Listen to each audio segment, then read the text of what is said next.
Hello, am I Visible. audible? Yes, yes, audible, visible also, sir. Yes, yes.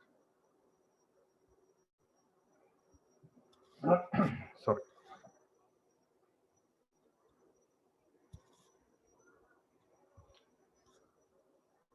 हम लोग 3 section में करेंगे। एक मेरा प्रेजेंटेशन रहेगा, सेकेंड एक ड्राइंग्स एक्सप्लेन करता हूँ मैं, उसके बाद फिर आप लोग सॉफ्टवेयर इलेक्ट्रिकल ऑटोकैड के लिए जाएंगे। तो हम लोग पहले प्रेजेंटेशन के लिए जाएंगे। हम लोग ये एक बेसिक ऑटोकैड का है, स्क्रीन विजिबल है। तो हम लोग एज्यूम करते हैं कि मतलब आपको ऑटोकैड आता है, या फिर अगर नहीं आता है तो फिर हम लोग उसका भी आपको हेल्प करेंगे बेसिक ऑटोकैड के लिए।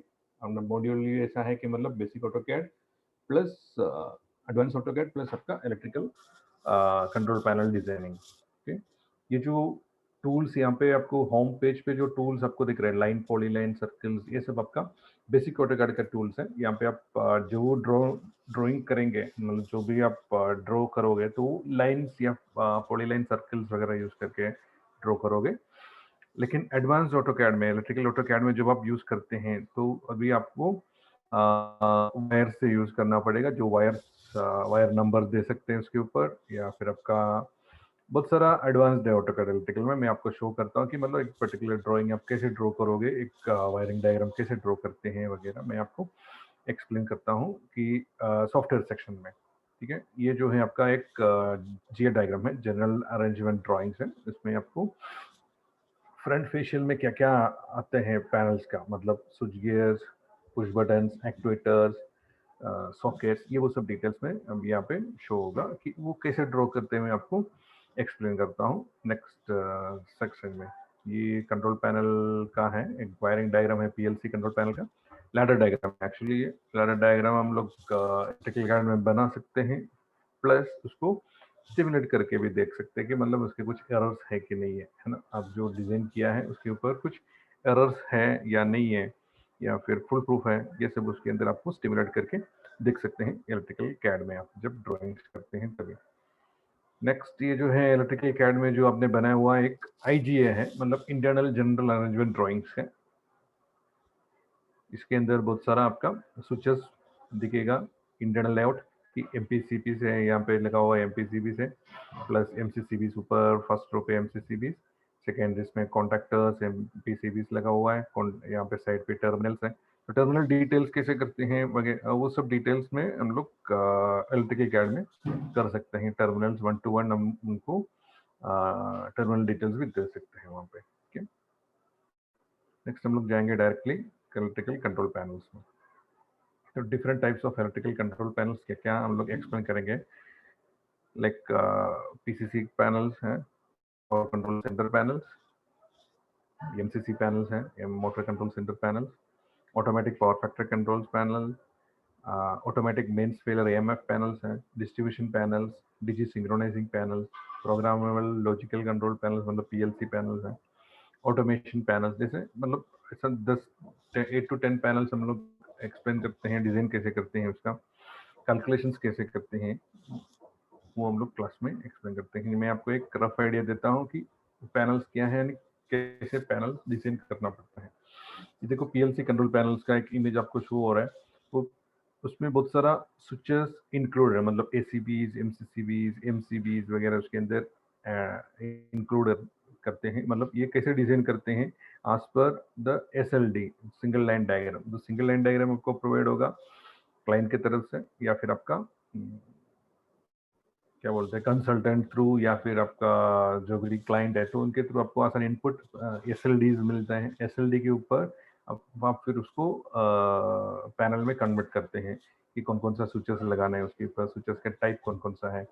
एसीबी में डिफरेंट टाइप्स ऑफ एसीबीज आते हैं, एमडीओ एसीबीज, ईडीओ एसीबीज। तो उसमें आपको क्या डिफरेंस है, कैसे सेलेक्ट करते हैं उसका, और उसका प्रोटेक्शन क्लासेस क्या क्या आना चाहिए। एमसीसीबी में सेम आपका थर्मल एमसीसीबीज आते हैं, और माइक्रो प्रोसेसर एमसीसीबीज आते हैं। तो उसके बीच में आप सिलेक्शन कैसे करते हैं, है ना, वो सब डिटेल्स में आते हैं पावर कंट्रोल सेंटर्स पैनल्स में।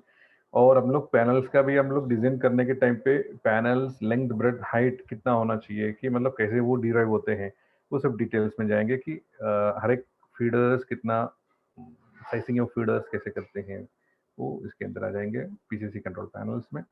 नेक्स्ट आपका आएगा MCC control panels, motor control centres.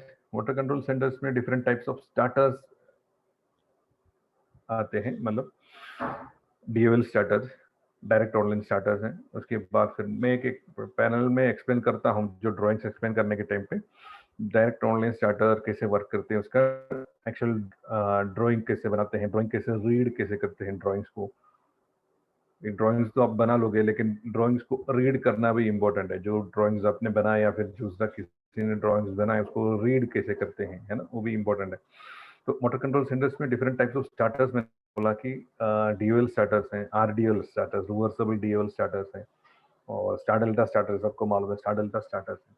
Star delta starters में भी स्टार में कितना करंट है, करंट कॉन्ट्रैक्टर का रेटिंग करंट के हिसाब से स्टार में कितना होना चाहिए, डेल्टा में कितना होना चाहिए। मतलब अपने कॉलेज में सीखा होगा कि मतलब डिफरेंस, मतलब current relations between star and delta. Delta में करंट कितना आना चाहिए, रूट रियल कॉस पे जो आप कैलकुलेट करते हैं, तो हिसाब से करंट कितना आना चाहिए स्टार में, और डेल्टा में कितना करंट आना चाहिए, उसके हिसाब से आपका कंडक्टर सेलेक्ट होगा।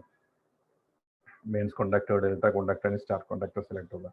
तो स्टार्टर आ गया, वीएफडी स्टार्टर, ड्राइव्स आ गया, ड्राइव्स का सिलेक्शन कैसे करते हैं, ड्राइव्स में जो output chalk and input chalks लगाते हैं, तो उसका रेटिंग कैसे सेलेक्ट करते हैं, वो सब डिटेल्स में जाएंगे हम लोग। और तीसरा लास्ट ये आएगा स्टार्टर्स आपका सॉफ्ट स्टार्टर। सॉफ्ट स्टार्टर्स का भी सिलेक्शन, उसका एप्लीकेशंस कहाँ पे हैं, ट्रिप करंट कैरेक्टरिस्टिक्स क्या क्या आते हैं उसके, तो वो सब डिटेल्स में जाएंगे स्टार्टर सिलेक्शन में। मतलब एमसीसी पैनल में जो है मेन आपका स्टार्टर्स है, तो वो स्टार्टर्स कैसे सिलेक्ट करते हैं, और आपका पैनल कैसे डिराइव होते हैं, हर एक कंपार्टमेंट का साइजिंग कितना होना चाहिए, और उसका वेट कितना होना चाहिए, ये सब डिटेल्स में जाएंगे।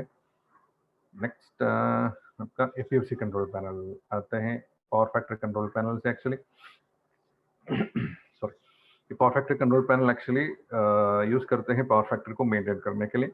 जब आपका सर्किट में इंडक्टिव लोड जब ज्यादा रहते हैं, है ना, हाई होते हैं, तो उस टाइम आपका पावर फैक्टर कम होने के चांसेस है, कम होते जाएगा, है ना, मतलब लैगिंग में चला जाएगा आपका पावर फैक्टर। जो लैगिंग पावर फैक्टर को आप कैसे मेंटेन करते हैं, अप टू 0.99 या 0.95 तक कैसे मेंटेन कर सकते हैं, तो उसके लिए आपको क्या क्या मेथड है और क्या क्या मेथड आप यूज करते हैं, उसके लिए बहुत सारा मेथड्स आपने कॉलेज में सीखा है, कि मतलब कॉलेज में आपने पढ़ा होगा।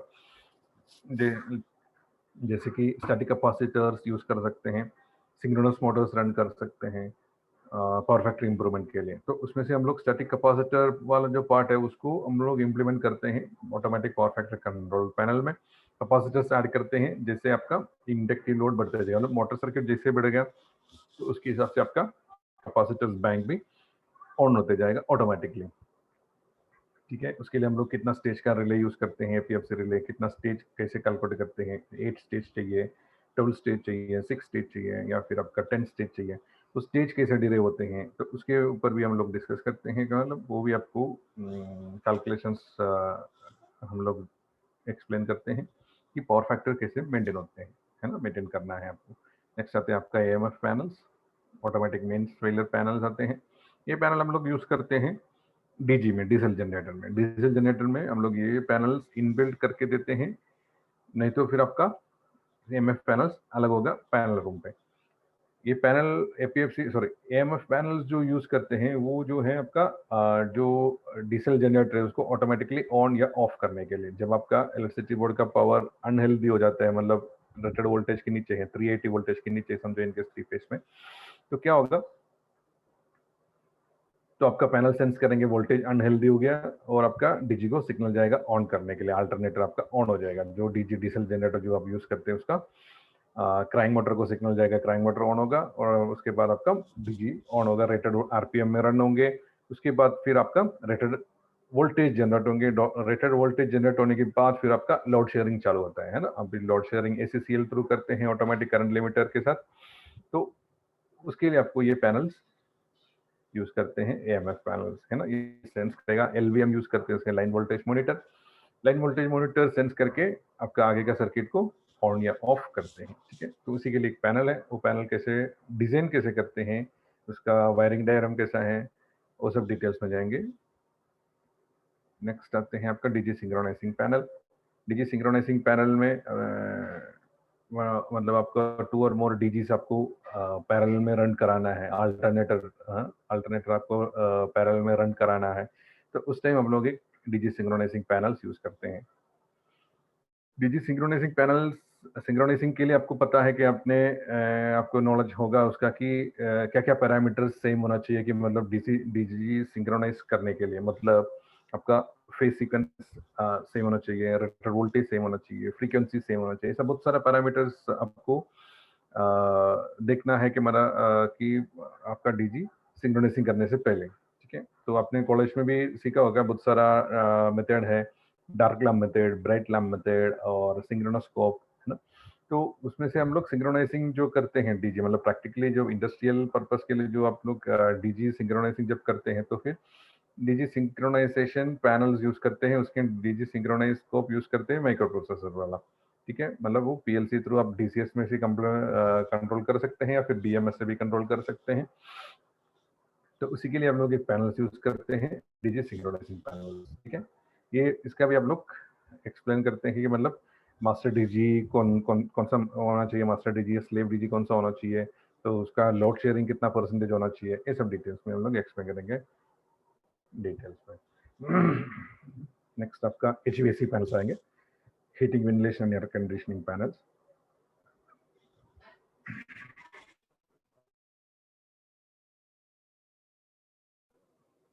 ठीक है, हाँ, ये एचवीएसी पैनल्स में सेंट्रलाइज्ड एसी जो आप बोलते हैं उसके लिए आप पैनल्स यूज करते हैं, तो इसमें बहुत सारा आपका चिल्लर्स यूज होते हैं, चिल्लर इंक्लूड होते हैं, प्लस आपका हीटिंग सर्किट और आपका फर्नेसेस आते हैं, प्लस डैम्पर्स ओपन क्लोज के लिए यूज करते हैं, बैक फिल्टर्स यूज करते हैं एयर फिल्टर करने के लिए। तो इसका सब कंट्रोल हम लोग एक पर्टिकुलर पैनल्स में यूज करते हैं कि मतलब बैक फिल्टर कैसे कंट्रोल होगा, उसका प्रेशर कैसे मिले देखते हैं, और डैम्पर कौन सा डैम्पर कभी ऑन होना चाहिए सेंसर के हिसाब से। चिल्लर्स जो आपका एयर जो आउटसाइड है ओए बोलते हैं उसको, ओए डैम्पर से जो आपका ओए मिलते हैं उसको चिल्लर में कितना टेम्परेचर में चिल करना है एयर को, है ना, आउटसाइड एयर को कितना चिल करना है, तो उसका कैलकुलेशन हम लोग डीप ले जाएंगे एचवीएसी पैनल्स में। बैक फिल्टर का साइज कैसे डिराइव करते हैं, उसमें प्रेशर मेंटेन रखने के लिए क्या क्या इनपुट आपको साइड से लगेगा, ये सब डिटेल्स में हम लोग एचवीएसी पैनल में जाएंगे। नेक्स्ट लास्ट पैनल आएगा आपका पीएलसी पैनल, है ना, PLC automation panel. PLC panels में प्रोग्रामिंग लॉजिकल कंट्रोल पैनल हम लोग कौन सा भी पैनल्स के लिए यूज कर सकते हैं, जैसे कि एमसीसी पैनल में पीएलसी लगा सकते हैं, पीएलसी लगा के हम लोग उसको बीएमएस थ्रू या फिर आपका डीसीएस थ्रू उसको कंट्रोल कर सकते हैं, है ना, मेन पीएलसी स्कैडा थ्रू उसको कंट्रोल करा सकते हैं। जैसे कि एमसीसी मैंने अभी बोला, अभी सेम सिंक्रोनाइजिंग पैनल में भी यूज कर सकते हैं, या फिर एपीएफसी पैनल में भी पीएलसी लगा सकते हैं कि पीएलसी थ्रू उसको कंट्रोल होगा, मतलब जो आपका पावर फैक्टर है 0.95 जो आप लोग मतलब इम्प्रूव कराना है, तो इस हिसाब से आप उनको माइक्रो प्रोसेसर थ्रू उसको कंट्रोल करा सकते हैं पीएलसी लगा के। मतलब ज़्यादा करके हम लोग सीमेंस, स्नाइडर और ये बीबी का पीएलसी यूज करते हैं, ये 7 मॉडल, तो उसी का रिलेटेड जो वायरिंग डायग्राम है हम लोग एक्सप्लेन करेंगे, लेकिन प्रोग्रामिंग पार्ट इसमें नहीं है, प्रोग्रामिंग पार्ट अलग होगा, उसके लिए आपको दूसरा मिलेगा हेल्प रोहित सर से। लेकिन हम लोग जो है सिर्फ वायरिंग डायग्राम एक्सप्लेन करेंगे पीएलसी। नेक्स्ट आएगा आप सिलेक्शन ऑफ एमसीसीबी और एमसीबी, जो स्विच गियर सिलेक्शंस बोलते हैं, है ना। स्विच गियर सिलेक्शंस कैसे करते हैं, आज पर करंट रिलेटेड सब मतलब आते हैं सबको कि कैसे सेलेक्ट करते हैं। समझो इन केस मेरा फुल लोड करंट 100 एम्पियर है या 90 एम्पियर है, तो उसके हिसाब से मैं स्विच गियर सेलेक्ट कर सकता हूँ कि मेरा एमसीसीबी या एमसीबी कितना एम्पियर का होना चाहिए, है ना। अगर हम लोग डीपली जाएगा स्विच गियर सिलेक्शन में, switch gear selection in the sense current related selections आते हैं, वोल्टेज रिलेटेड, फ्रीक्वेंसी रिलेटेड, ऐसे बहुत सारे रिलेटेड सिलेक्शंस आते हैं, प्लस आपका प्रोटेक्शन क्लासेस। जो एमसीबी में सिर्फ एक ही प्रोटेक्शन मिलता है, वो शॉर्ट सर्किट का प्रोटेक्शन और करंट का प्रोटेक्शन, मतलब दोनों सेम है ना, शॉर्ट सर्किट एंड और करंट प्रोटेक्शन मिलता है। लेकिन एमसीसीबी में मोल्डेड के सर्किट ब्रेकर्स में हम लोग बहुत सारा प्रोटेक्शन मिलते हैं, लेकिन एयर फॉल्ट प्रोटेक्शन आते हैं, और current, air fault, short circuit, बहुत सारा प्रोटेक्शन एमसीसीबी में मिलते हैं। वैसे सेम एसीबी में भी मिलते हैं, शंट ट्रिप का प्रोटेक्शन मिलते हैं, और है ना। तो वो सब आप लोग कैसे सेलेक्ट करते हैं, मतलब वो पैरामीटर्स कैसे चूज करते हैं वगैरह, है ना। अभी सिलेक्शन ऑफ स्विचगियर में बहुत सारा आपको केयर लेके करना चाहिए, है ना। जो सिलेक्शन में अगर आप स्विचगियर सिलेक्शन में अगर कुछ मिस्टेक हो गया तो फिर बहुत सारा इफेक्ट होते हैं आपका। एक तो मतलब ह्यूज इफेक्ट आते हैं आपका कॉस्टिंग पे, है ना। अब कॉस्टिंग पे बहुत सारा इफेक्ट होते हैं। प्राइस अगर कम हो गया या फिर ज़्यादा हो गया तो फिर आपका पूरा पैनल में इफेक्ट होते हैं आपका कॉस्टिंग, ठीक है। अब एज ए डिज़ाइन इंजीनियर आपको ये देखना है कि मतलब जो मैं सेलेक्ट करता हूँ वो एक तो टेक्निकली क्लियर होना चाहिए, सेलेक्ट करेक्ट होना चाहिए, प्लस आपका बजट में भी आना चाहिए, है ना। जब आप कॉस्टिंग सामने क्लाइंट को देते हैं, क्लाइंट अगर क्लाइंट का बजट 1 लाख है, आपने कोट कर दिया 1.5 लाख, तो क्लाइंट ऑटोमेटिकली आपके पास आएगा ही नहीं, है ना। और आपने जो सिलेक्शन अगर मिस्टेक किया, तभी आपने स्विचगियर सेलेक्ट करने के टाइम पे मिस्टेक हो गया, आपने हायर रेटिंग सेलेक्ट कर दिया या फिर प्रोटेक्शन क्लास हायर ले लिया है, तो इसके हिसाब का प्राइस आपका बढ़ते जाएगा। और आपने इनकेस आपका सिलेक्शन मिस्टेकली आपका लोअर साइज में गया, समझो आपने 2 प्रोटेक्शन नहीं लिया है, मतलब सन ट्रिप चाहिए था मुझे, सन ट्रिप मैंने कंसिडर नहीं किया है, तो क्या होगा, तभी आपका भी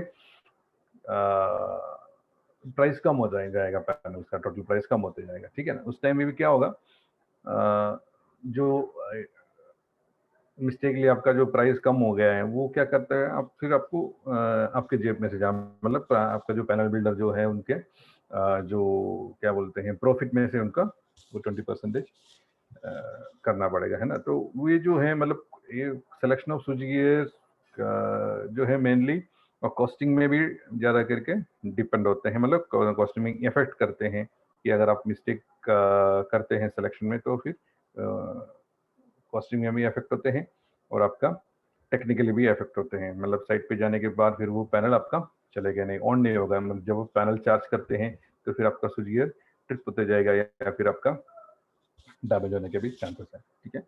तो सिलेक्शन ऑफ स्विचगियर एक इम्पोर्टेंट पार्ट है, हम लोग उसको बहुत केयरली करना चाहिए। हम लोग उसके लिए एक इम्पोर्टेंट सेक्शन करते हैं उसके लिए, एमसीसीबीज, एसीबीज, डिफरेंट टाइप्स ऑफ एसीबीज क्या क्या हैं, मार्केट में अवेलेबल क्या क्या मिलते हैं, है ना। ये सब डिटेल्स में हम लोग जाएंगे पर्टिकुलर सेक्शन में, सिलेक्शन ऑफ स्विच गियर्स में। केबल्स में भी आते हैं वैसे भी, सिलेक्शन ऑफ केबल्स आते हैं, पर्टिकुलर करंट के लिए कितना साइज का केबल्स यूज करना चाहिए। फॉर एग्जांपल 10 HP मोटर है मेरा, उसके लिए कितना स्क्वायर mm का केबल्स चाहिए, एल्यूमिनियम, कॉपर, उसके लिए आर्मर्ड केबल रहेगा तो क्या क्या आपको सिलेक्शन मतलब केयर लेना चाहिए, वो सब डिटेल्स में जाएगा ये selection off switch gears and selection of cables में, है ना।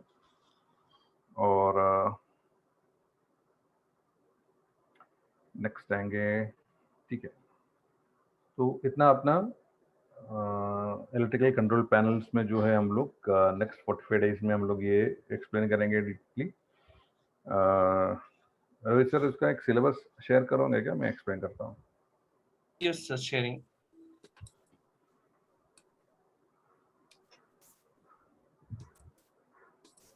This is the syllabus designed by Bosky sir. He's means designing electrical control panels with AutoCAD, AutoCAD Electrical Advanced and Electrical AutoCAD.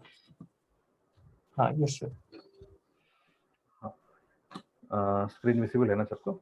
यहाँ पे basic electrical calculations में आपका full load current calculations आएंगे। Full load current for a particular system आप कैसे calculate करते हैं, जैसे मैंने अभी बोला कि करंट रिलेटेड है ना, फुल लोड करंट कैसे कैलकुलेट करते हैं मोटर का, FLC बोलते हैं। रेटेड RPM में जब मोटर रन होते हैं कितना करंट उसमें ड्रॉ होगा, और स्टार्टिंग के टाइम पे स्टार्टिंग करंट, मोटर का स्टार्टिंग करंट कैसे डिराइव होते हैं, है ना। ये सब आपको पता है, मोटर का चैप्टर में आपको मिल जाएगा। और नेक्स्ट आएंगे पावर फैक्टर कैलकुलेशंस। अभी जस्ट हम लोग एक्सप्लेन किया था कि पावर फैक्टर कैलकुलेशंस कैसे करते हैं। मतलब एक पर्टिकुलर सिस्टम है 400 kVA का फॉर एग्जांपल, उसका हमारा 0.7 पावर फैक्टर, उसको 0.95 या 0.99 पावर फैक्टर तक लेके आने के लिए कितना kVAR का कैपेसिटर लगेगा ना, कितना स्टेज में कर सकते हैं, है ना। ये सब डिटेल्स में कैसे कैलकुलेशंस हम लोग एक्सप्लेन करेंगे। Total connected load, selection off switch gears मैंने अभी जस्ट एक्सप्लेन किया था, selection off switch gears, motor starter, power factor correction methods, अभी मैंने जस्ट अभी बोला था आपको कि क्या क्या मेथड्स हैं और उसका सिलेक्शन कैसे करते हैं, ये सब डिटेल्स में जाएंगे। Different types of electrical control panels में 4-5 पैनल्स यहाँ पे मेंशन किया हुआ है। MCC panels, power factor control panels, PCC panels, MF panels वगैरह।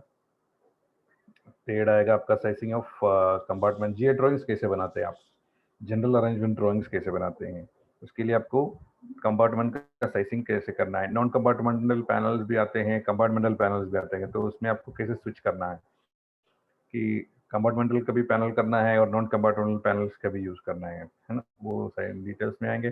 साइजिंग ऑफ केबल्स, अभी जस्ट मैंने बोला कि एचपी रेटिंग के हिसाब से या फिर करंट रेटिंग के हिसाब से सिलेक्शन ऑफ केबल्स कैसे करते हैं, केबल एंट्री और केबल ट्रेस का भी डिटेल्स हम लोग करते हैं।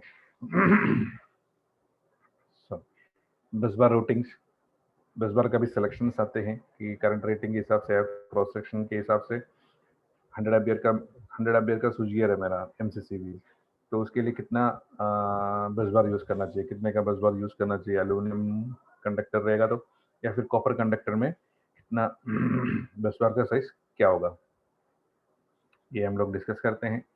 और केबल टर्मिनेशंस आ गया, और फैब्रिकेशन ड्राइंग्स, जैसे सेम यहाँ पे जीए ड्राइंग्स बना हुआ है, इसका फैब्रिकेशन डिटेल्स,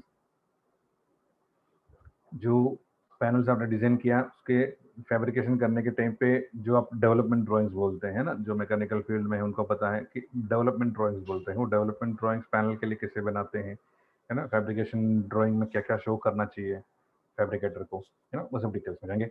और IP protection, ingress protection, progress protection बोलते हैं उसके लिए, वो आपका जोन के हिसाब से चेंज होता है, जोन 1, जोन 2, समझो इनकेस मेरा जोन 20 है, जोन 21 है ना, तो वहाँ पे आपको कौन सा पैनल यूज करना चाहिए, मतलब फ्लेम प्रूफ यूज करना चाहिए, और IP65 पैनल्स यूज करना चाहिए। IP65 में बेंडिंग कैसे होता है, बेंडिंग का कैसे करते हैं वगैरह उसके अंदर डिराइव होते हैं। उसके बाद फिर switch gear mounting, cable support, बस बार सपोर्ट, है ना, जस्ट अभी मैंने एक्सप्लेन किया था। बस बार रूटिंग्स के टाइम पे बस बार के सपोर्ट भी कहाँ कहाँ पे बस बार सपोर्ट देना है, और लाइव पार्ट और आपका पैनल का बॉडी पार्ट में कितना आपको क्लियरेंस कितना देना है, ये सब डिटेल्स में जाएंगे। थोड़ा स्क्रॉल कीजिए ना सर। फैब्रिकेशन कैलकुलेशंस आएंगे अभी। Wait of the panels, powder coating process, मतलब आपका क्या बोलते हैं 7 टाइम प्रोसेस, 3 टाइम प्रोसेस जो है उसके डीपली जाएंगे, उसका है ना, प्रोसेस कैसे करते हैं। 7 टाइम में रहेगा तो 3 टाइम में प्रोसेस में क्या क्या आते हैं। Bending as per IP protections, IP65 का बेंडिंग अलग होगा, IP55 में बेंडिंग अलग होगी, है ना, ये सब डिटेल्स में जाएंगे। Bus bar calculations, current rating, total weight of the bus bar, है ना, रेटिंग ऑफ बस बार कैसे कैलकुलेट करते हैं फॉर पर्टिकुलर करंट रेटिंग। समझो मैंने अभी जस्ट आपको एक्सप्लेन किया था 100 एम्पियर स्विच के लिए आप कौन सा बस बार यूज करते हैं, है ना, ये सब डिटेल्स। और नेक्स्ट आएंगे आपका कंट्रोल वायरिंग डायग्राम्स, है ना, जितना भी पैनल्स हमने एक्सप्लेन किया था उसका पूरा वायरिंग डायग्राम्स और कंट्रोल डायग्राम्स हम लोग एक्सप्लेन करते हैं।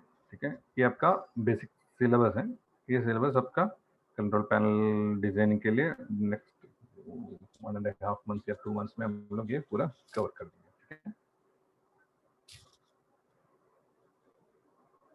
नेक्स्ट हम लोग जाएंगे एक वायरिंग डायग्राम में आपको एक्सप्लेन करता हूँ डीएल स्टार्टर्स का, है ना, डीएल स्टार्टर कैसे वर्क करते हैं। उसके बाद फिर हम लोग ऑटोकैड में जाएंगे, इलेक्ट्रिकल ऑटोकैड के लिए।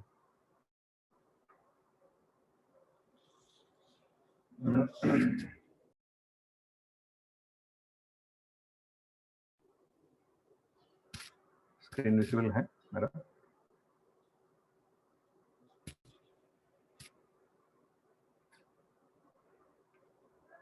लो,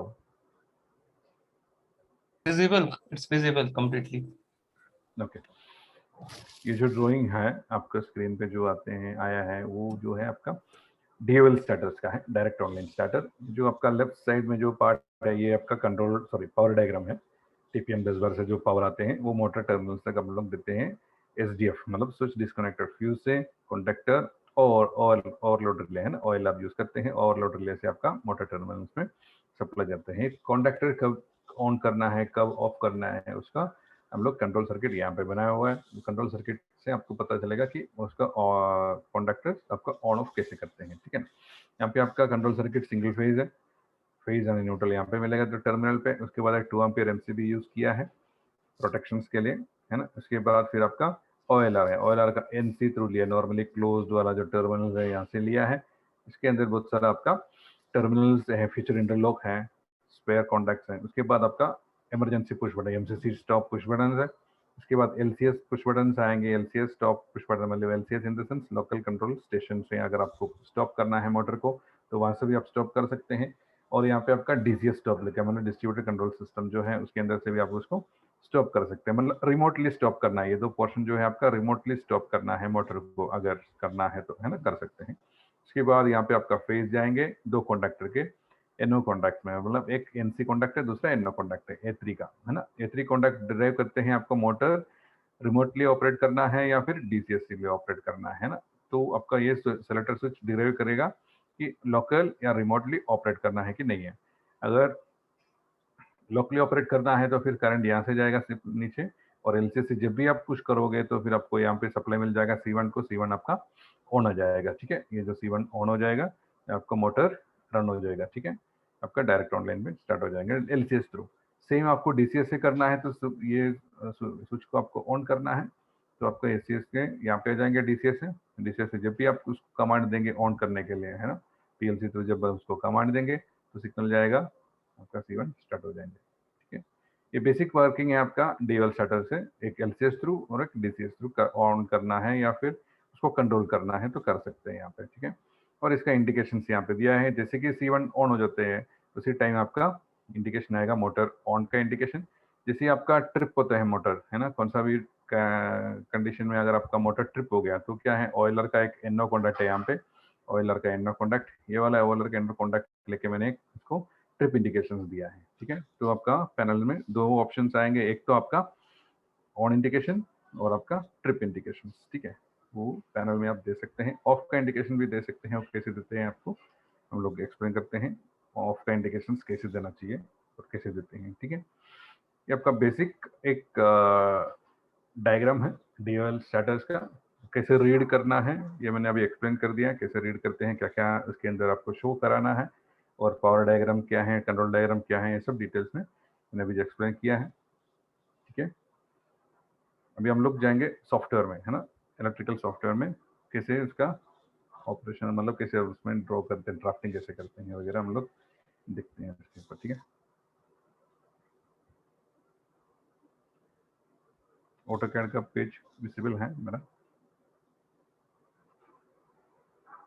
No, sir. No, sir. It's opening.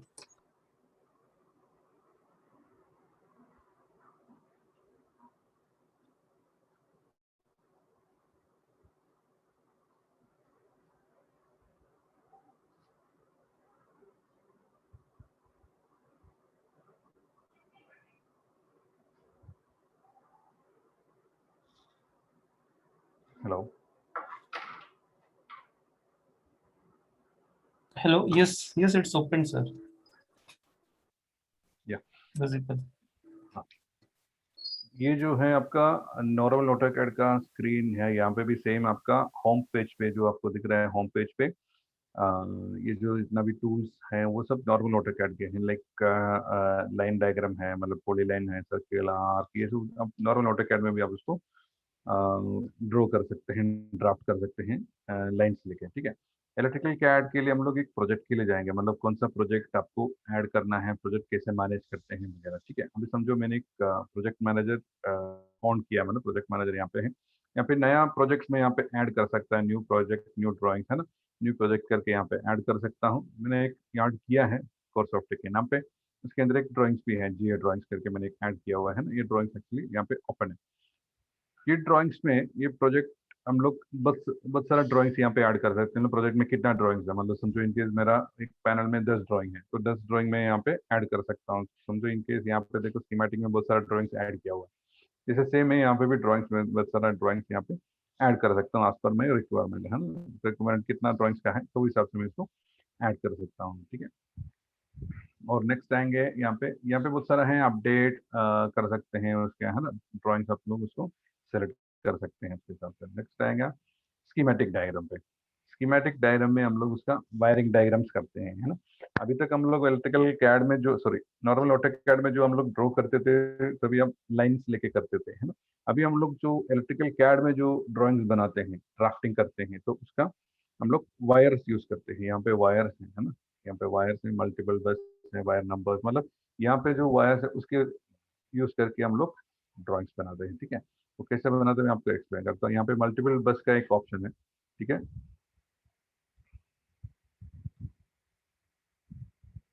Multiple बस में जब भी सेलेक्ट करता हूँ तो एक विंडो आते हैं, है ना। उसके अंदर बहुत सारा ऑप्शंस आते हैं, कंपोनेंट से स्टार्ट करना है या फिर अनदर बस से स्टार्ट करना है, empty space, vertical and horizontal, ठीक है। मैं आपको समझो इनके स्टार्ट करने के टाइम पे एम्प्टी स्पेस सेलेक्ट करता हूँ। यहाँ पे नंबर ऑफ वायर्स भी मुझे सेलेक्ट करने के लिए ऑप्शंस आते हैं।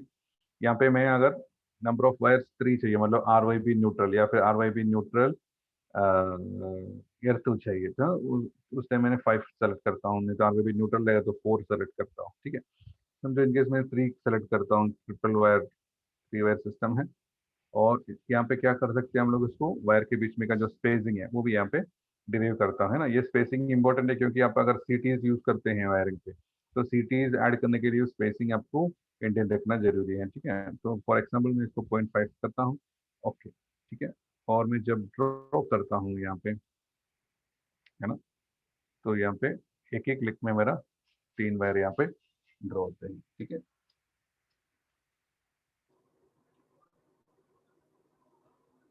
क्लियर। ऐसे मतलब मल्टीपल बस से मैं एक साथ 3 वायर यूज कर सकता हूँ, आर वाई बी, ठीक है।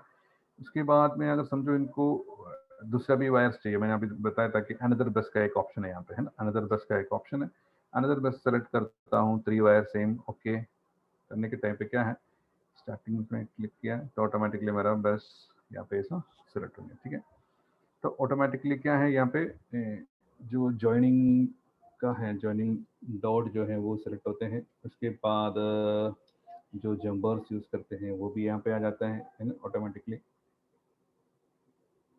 तो ये सब नॉर्मल ऑटोकैड में जब बनाते हैं तो आपको मैनुअली बनाना चाहिए था, है ना। अभी इलेक्ट्रिकल कैड में आप जब ड्रॉ करते हैं तो ऑटोमेटिकली यहाँ पे आप उसको ड्रॉ कर सकते हैं, ठीक है। यहाँ पे अभी आइकन मेनू है, आइकन मेनू से में बहुत सारा आइकन्स इसमें इनबिल्ट है, जैसे कि push button, selector switches, fuses, release, timer, control panel. Motor control में स्टार्टर्स आते हैं, पायलट लाइट में भी बहुत सारे लाइट्स आते हैं, है ना, लाइट कैसे डिराइव करते हैं वगैरह।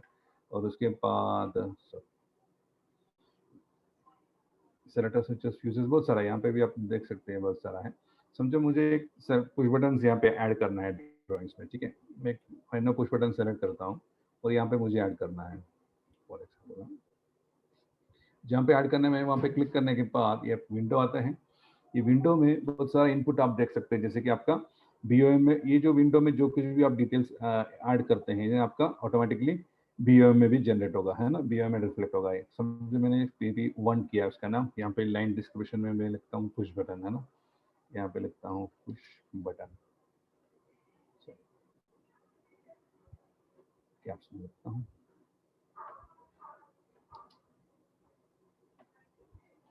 लाइन 2। अगर कुछ आपको और डिस्क्रिप्शन देना है मैं आपको लिखता हूँ नो कॉन्टैक्ट है, ठीक है। उसके बाद यहाँ पे है कैटलॉग ऐड कैटलॉग डेटा से। यहाँ पे आपको अगर पता है तो डायरेक्टली ऐड कर सकते हैं। अगर आपको उसमें कैटलॉग नंबर देखना है, लुकअप में जाओ, लुकअप में ऑप्शन है, यहाँ पे क्लिक करने के बाद एक विंडो आ जाएगा। जितना भी कैटलॉग्स इसके अंदर है, मतलब ऑटोकैड इलेक्ट्रिकल सॉफ्टवेयर के अंदर पहले से आपने स्टोर करके रखा हुआ है, मतलब जो आप इंस्टॉल करते हैं तो ये सब आपका सॉफ्टवेयर के अंदर है बाय डिफॉल्ट। हाँ, तो उसको मैंने फॉर एग्जांपल फर्स्ट वाला सेलेक्ट करता हूँ, ओके। तो ये डिटेल्स पूरा यहाँ पे आ गया, मैन्युफैक्चरर, कैटलॉग नंबर, डिटेल्स सब आ गया, ओके करता हूँ, ठीक है। तो मैंने जो दिया था नॉमेनक्लेचर यहाँ पे आ गया। सेम नॉमेनक्लेचर आएंगे आपका बिल ऑफ मटेरियल में भी, है ना। वो मैं दिखाता हूँ आपको बिल ऑफ मटेरियल में कैसे रिफ्लेक्ट होते हैं ये सब डिटेल्स, है ना। क्लियर है ये वाला। और सेम पुश बटन जो है यहाँ पे पैनल में भी है, स्कीमेटिक में, और यहाँ पे पैनल का ऑप्शन है, पैनल में भी सेम आपका आइकन मेनू है। डिफरेंस ये है, मतलब आपको मैं शो करता हूँ डिफरेंस क्या है। सेम पुश बटन वापस मैं सेलेक्ट करता हूँ, नो कॉन्टैक्ट, मैन्युफैक्चर के लिए जाएंगे, अभी कैटलॉग लुकअप में जाएंगे, सेम पुश बटन, हाँ यहाँ पे मैं सेम पुश बटन को ऑन करता हूँ। ओके, और ये जब मैं प्लेस करता हूँ यहाँ पे,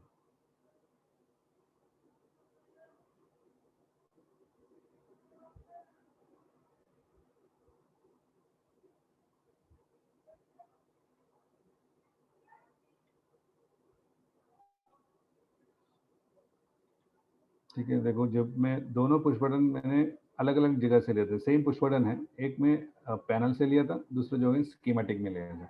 ये जो पैनल में से जो मैंने लिया था, ये क्या है आपका फ्रंट फेशियल में आएगा। जब आप जीए डायग्राम्स बनाते हैं तो उसके ऊपर आपको ये वाला पैनल में से आपको लेना है आइकन मेनू से, जो आपका पुश बटन लगेगा आपका फ्रंट फेशियल में, जो जीए डायग्राम्स में आते हैं। और स्कीमेटिक डायग्राम से मैं जब पुश बटन लेता हूँ तो आपका वायरिंग डायग्राम में आएगा। ठीक है, डिफरेंस ये है कि दोनों का, एक तो आएगा स्कीमेटिक में, दूसरा आएगा पैनल्स में, है ना, जीए डायग्राम में आएगा। ठीक है, अभी जाएंगे हम लोग बिल ऑफ मटेरियल कैसे जनरेट करते हैं। यहाँ पे रिपोर्ट्स में आएगा, रिपोर्ट में है बिल ऑफ मटेरियल। अभी प्रोजेक्ट का एक्टिव ड्राइंग का भी कर सकते हैं। एक्टिव ड्राइंग कौन सा, मतलब जो ड्राइंग ओपन है उसका। अगर समझो मेरा प्रोजेक्ट में 10 ड्राइंग मैंने ऐड किया है, तो 10 ड्राइंग का बिल ऑफ मटेरियल मुझे एक साथ निकालना है, तो फिर होल प्रोजेक्ट के लिए आप कर सकते हैं। तो जो एक्टिव ड्राइंग का करना है तो एक्टिव ड्राइंग का कर सकते हैं। ठीक है, मैं अभी प्रोजेक्ट का करता हूँ बिल ऑफ मटेरियल। ओके, यहाँ से जो है प्रोसेस करने के लिए ऊपर से नीचे आएगा। ओके, सेव, अपडेट करके ऑटोमेटिकली आपका विंडो आएगा। यहाँ पे आपका पुश बटन है। ठीक है, यहाँ पे बहुत सारा ऑप्शन है। पुट ऑन ड्राइंग, मतलब बिलो मटेरियल आपका ड्राइंग पे प्लेस करेगा।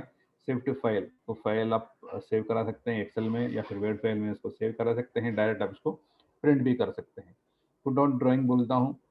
पुट ऑन ड्राइंग बोलने के बाद आपका टेबल का साइज पूछते हैं। टेबल का साइज आपको खुद डिराइव कर सकते हैं, और आपका ऑटोमेटिकली कैलकुलेट ऑटोमेटिकली का ऑप्शन में दोनों आप कर सकते हैं। ओके,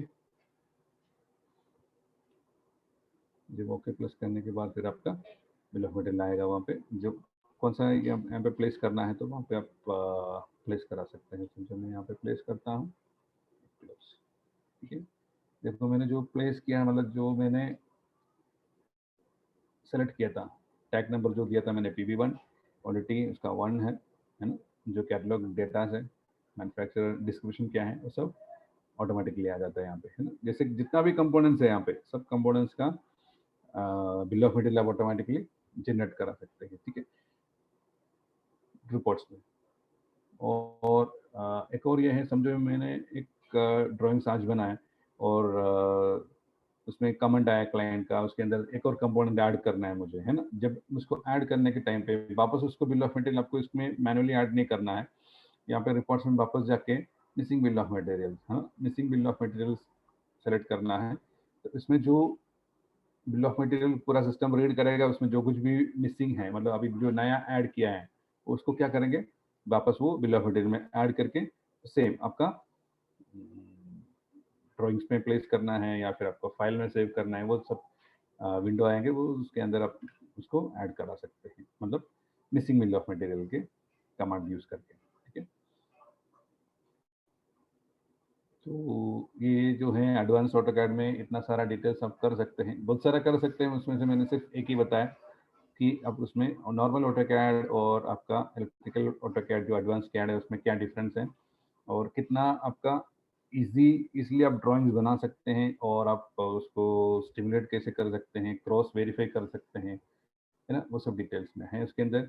ठीक है, आपका बेसिक ऑटोकैड यानी इलेक्ट्रिकल कैड में क्या क्या डिफरेंस है और कैसे ड्रॉ करते हैं। ठीक है,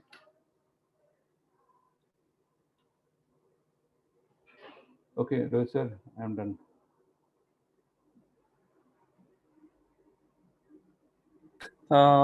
Just a second. I'll also share the syllabus for that advanced electrical CAD and then basic AutoCAD. Just a second, and I'll be sharing the syllabus to you. Mhm.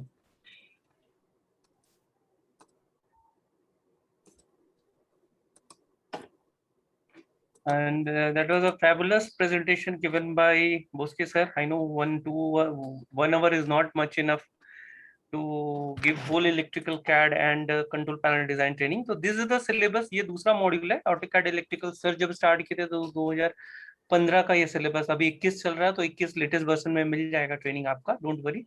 तो will all cover this skid meeting wiring. Sir ये आप बता सकते हो तो it would be great because you are the most ये जो technical मैंने अभी जस्ट पर्सन. बताया प्रोजेक्ट, हाँ प्रोजेक्ट्स कैसे ऐड करते हैं है ना, मैंने अभी एक्सप्लेन किया था. मतलब sir one second schematic wiring है, प्लस स्कीमेटिक कंपोनेंट्स कैसे ऐड कर सकते हैं और आपका स्कीमेटिक एडिटिंग कैसे कर सकते हैं, वो सब डिटेल्स मैं अभी जस्ट एक्सप्लेन किया था. सिर्फ उसके लिखा हुआ है यहाँ पे projects, schematic wiring, components, schematic editing, है ना सर. वो स्क्रॉल कीजिए ना नीचे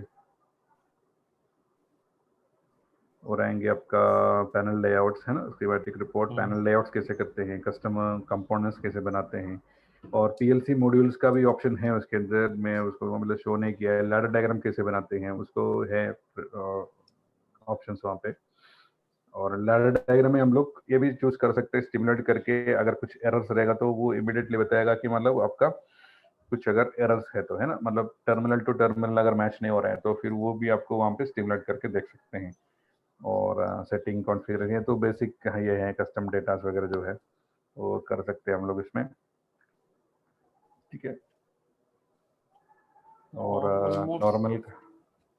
नॉर्मल का बता दीजिए ना सर. हाँ एक सिलेबस है सर का, I mean just I will show you that another syllabus. Basic part that is a basic AutoCAD and I hope आप लोगों को मैक्सिमम लोग को पता है बेसिक AutoCAD.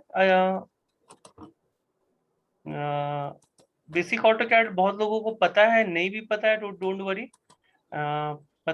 किन लोगों को नहीं पता, if they don't know basic AutoCAD means like इसमें भी AutoCAD इलेक्ट्रिकल कंट्रोल पैनल के, बट जो सर ने बताया that is a fast process जिसके तरीके से हम लोग कर सकते हैं. डायग्राम इलेक्ट्रिकली सारे बने हुए रहते हैं. तो अगर किसी को पता है, they wanted to start from scratches जैसे मेंटेनेंस में या भूल गया है, तो will also cover a basic standard training of AutoCAD. 3 weeks का ये भी ट्रेनिंग रहेगा. इसके लिए we have more than 4-5 trainers with us जो फुल टाइम रहते हैं. तो कोई ना कोई आपका बैचेस चलते रहता है, हर मंथ चालू रहता है.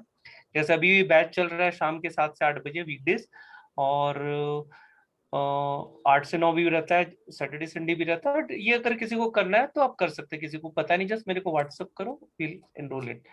Main we are more interested जो सर ने बताया था advance electrical CAD and control panel design. तो अब आई थिंक नाउ इट्स 11. और कोई टेक्निकल क्वेरीज है related to control panel, sir से बात कर लो, नहीं तो will start with another session of E plan workshop. Anybody कोई क्वेरीज है regarding control panel designs, technical, commercial? अगर इंटरेस्टेड रहोगे तो मैं सेशन के एंड में बताना चाहूंगा. फिर भी मैं बताता हूँ एक presentation. I want to show a small feedback of this sir. अभी आप हो मे बी वीडियो में दिखाना चाहता हूँ सर का. Just a second, mute my video and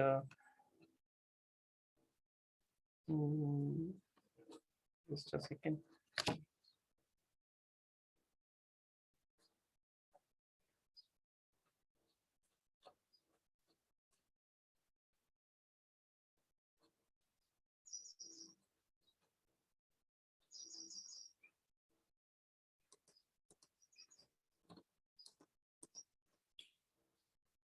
ये सर के जैसे कंपनी के भी रिक्वायरमेंट आते हैं, like we are also helping the people. Are you able to see this screen?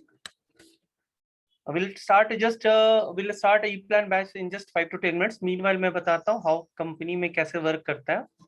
Employers और कैंडिडेट्स को हम लोग कनेक्ट करते हैं. Like we have requirement from various companies like hello Rohit, we are looking for resource male female having knowledge of electrical control panels blah blah.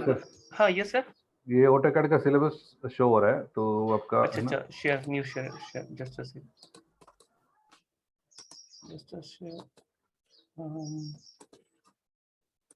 हाँ, तो we also connect that employers and candidate also, क्योंकि 10 साल से we are 10 years since we are into placements also, and we interface the candidate with employer. तो employer हमें क्यों candidate करते हैं? क्योंकि उनको एक सेमी रेडीमेड बंदे मिल जाते हैं. Got it?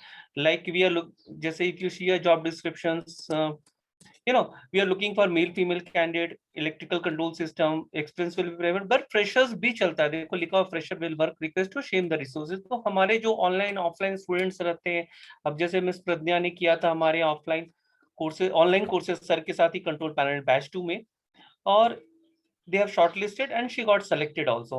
इसी तरह से बहुत सारे कंपनी ये electro Sai electronics private limited, ये भी पैनल मैन्युफैक्चरिंग कंपनी है। The person who knows control panel engineering and drafting, it's not just drafting, CAD है एक drafting tool, but sir will be teaching engineering. तो इनको डिप्लोमा 1 to 5 years का रहेगा experience, और 10 to 15,000, but you can negotiate it depending upon your job skills. तो अगर आप इवन फ्रेशर्स हो या मेंटेनेंस से शिफ्ट किए हो इस तरह के कोर्सेज के, देन यू कैन अपने पुराने सैलरी पैकेज, जैसे आपका 20,000 पैकेज, तो you can negotiate, will help you in negotiation also. तो ऐसे ही कंपनी का UL group is also client, इनको ऑटोकैड इलेक्ट्रिकल का जो सर ने डेमो दिया था उस पर रिक्वायरमेंट है। तो this is a kind of client which we have sharing with. और सर का भी मैं आपको दिखाना चाहता हूँ, फीस तो मैं बताऊंगा, कोई इंटरेस्टेड रहेंगे तो second.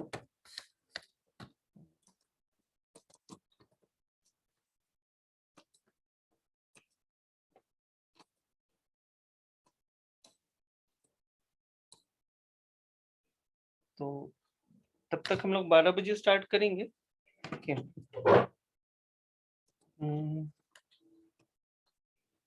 I want to show the feedback of one. हाँ, ये मैं दिखाना चाहता हूँ।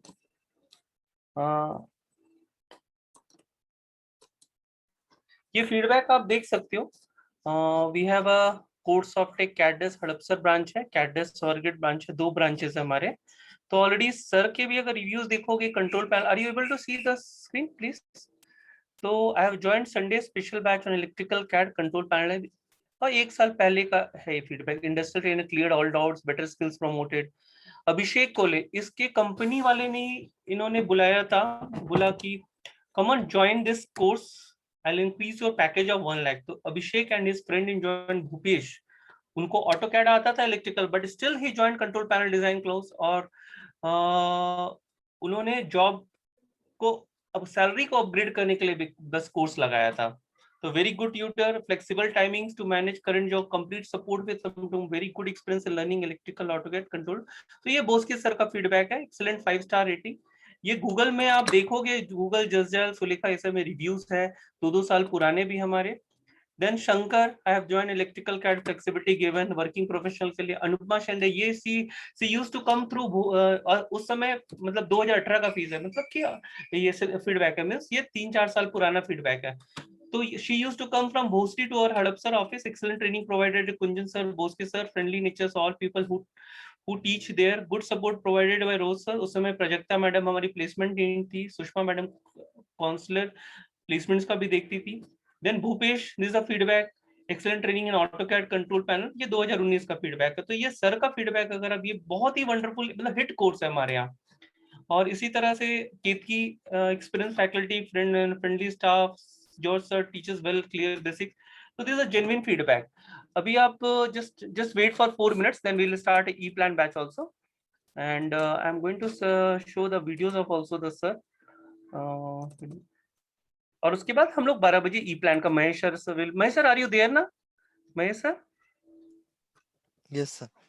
हाँ सर, तो जस्ट मेरे को 4 मिनट्स, आप 3 मिनट्स टाइम दो, मैं फिर आप अपना ये फीडबैक स्टार्ट कर सकते हो। I'm sharing a देखो ये स्टूडेंट हमारे यहाँ कोर्स किया था।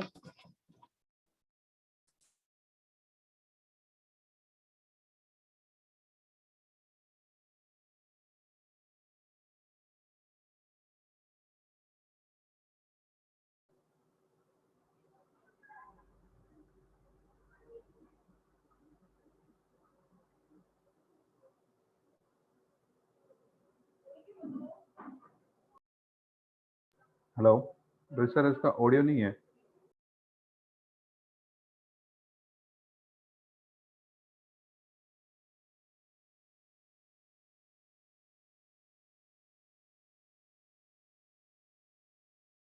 सपोर्ट किया, और आज एक छोटे से कोर्स के साथ शुरुआत की थी ऑटोकैड। अभी आ रही है सर आवाज? और सच में उन्होंने मुझे उस टाइम पे ऑनलाइन हाँ, yes। अच्छा करवा के दिया था, उसके बाद मैंने उनका रिव्यू देख के और जो लास्ट मेरा एक्सपीरियंस था उसके साथ मैंने कंट्रोल पैनल डिजाइनिंग में खुद को अपग्रेड किया। एंड बोस्की सर जो more than 18 plus years of experience है, he is teaching so really good because after 5 years हम लोगों के दिल में एक हमेशा से रहता है कि कैसे अब बुक पढ़ना होगा, ड्राइंग की प्रैक्टिसेस वगैरह ये सब। तो शुरुआत के दिनों में उन्होंने बहुत अच्छा सपोर्ट किया और आज 2 महीने बाद एक सच में पैंडेमिक सिचुएशन क्रिएट हो गया था क्योंकि 6 महीने पहले मेरा भी जॉब लूज हुआ था।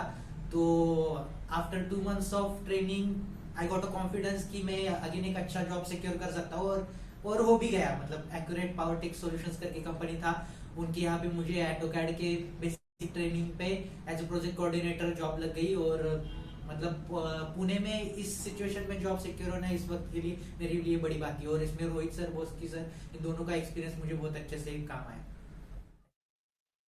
आकाश था, he did a course with us, ये बैच 2 में था। और फॉर्चुनेटली उसने एक कॉल लिया, he learned with us and he got a job also। और ये दूसरा पहला लॉकडाउन का फीडबैक है।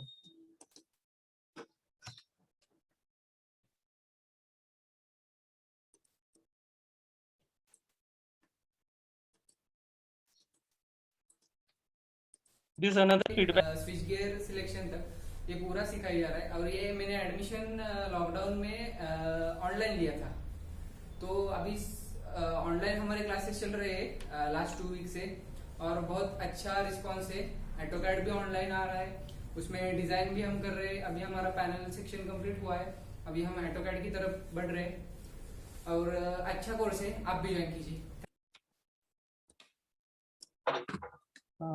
तो ये था एक वंडरफुल प्रेजेंटेशंस, फीडबैक हमारे स्टूडेंट्स का। ऑफलाइन ऑनलाइन तो है ही हमारा feedbacks already. You see all pandemic में we have also start. Akash खुद पैनल 2 साल का एक्सपीरियंस इलेक्ट्रिकल, खुद पैनल मैन्युफैक्चरिंग कर रहा है। तो उसको लग रहे थे ये सब कोर्सेज। कुछ लोग, आशीष को जॉब चाहिए था इसलिए कोर्स किया, तो दोनों को ही बेनिफिट हुआ। आकाश का भी, चाहे वो एंटरप्रेन्योर हो या फ्यूचर एंटरप्रेन्योर, फ्यूचर बिजनेस करना चाहते हैं, good course. And again I am 12, again I am transferring this screen to Mr. Mahesh sir. He'll be sharing you in the e-plan demo with you. He is also teaching already। Sir का भी 3-4 batches चल रहे हैं। Now again new batches is going to start, but you can share this you know your queries, technical queries with Mahesh sir। जैसे Mahesh sir, you can start the e-plan। Mahesh sir, you can share the screen। We'll have yes hello, मेरा आवाज सुनाई दे रहा है सभी लोगों yes को? yes Mahesh sir, आवाज आ रही है बहुत अच्छे से। हाँ। ओके, तो हम लोग पहले समझेंगे कि सब लोग बोलते हैं ई प्लान टूल, तो हम लोग कौन से टूल पे काम कर रहे हैं वो वहां से स्टार्ट करेंगे हम लोग। ओके, तो मेरे स्क्रीन पे बहुत सारी चीजें दिख रहा है रेड कलर में, करेक्ट? वो सभी चीजें ई प्लान टूल से रिलेटेड है, करेक्ट? और जो ग्रे कलर में दिख रहे हैं तो उसको वो सपोर्टिंग सॉफ्टवेयर्स की चीजें हैं। मतलब हम लोग ई प्लान को हमारे प्रोग्रामिंग टूल के साथ भी कोऑर्डिनेट कर सकते हैं। हम लोग हमारे ई प्लान टूल को ईआरपी, जो सैप बोलते हैं कोई लोग, तो उसके साथ भी कोऑर्डिनेट कर सकते हैं, या फिर किसी का मैकेनिकल का सॉफ्टवेयर है उसके साथ भी हम लोग कोऑर्डिनेट कर सकते हैं। ओके, तो यहाँ पे हम लोगों के पास बहुत सारे टूल दिख रहे हैं ई प्लान से। मतलब प्री प्लानिंग का है, फ्लूइड का है, इलेक्ट्रिकल P8 है, प्रो पैनल है। तो हम लोग यहाँ से ई प्लान इलेक्ट्रिकल P8 पढ़ने वाले हैं। ओके, तो उसमें क्या चीजें आने वाली है तो हम लोग अभी देखेंगे इसमें। ओके, तो पहले ये क्लियर कर लो कि आप लोग कौन सा टूल पढ़ रहे हैं, करेक्ट? ये नहीं है कि ई प्लान प्रो पैनल पढ़ रहे हैं, हार्नेस का पढ़ रहे हैं, तो हम लोग ई प्लान P8 पढ़ रहे हैं। ओके, तो इसमें और चीजें क्या इंक्लूड है? ई प्लान डेटा पोर्टल, हम लोग ये सभी चीजें इसमें देखेंगे। ई प्लान डेटा पोर्टल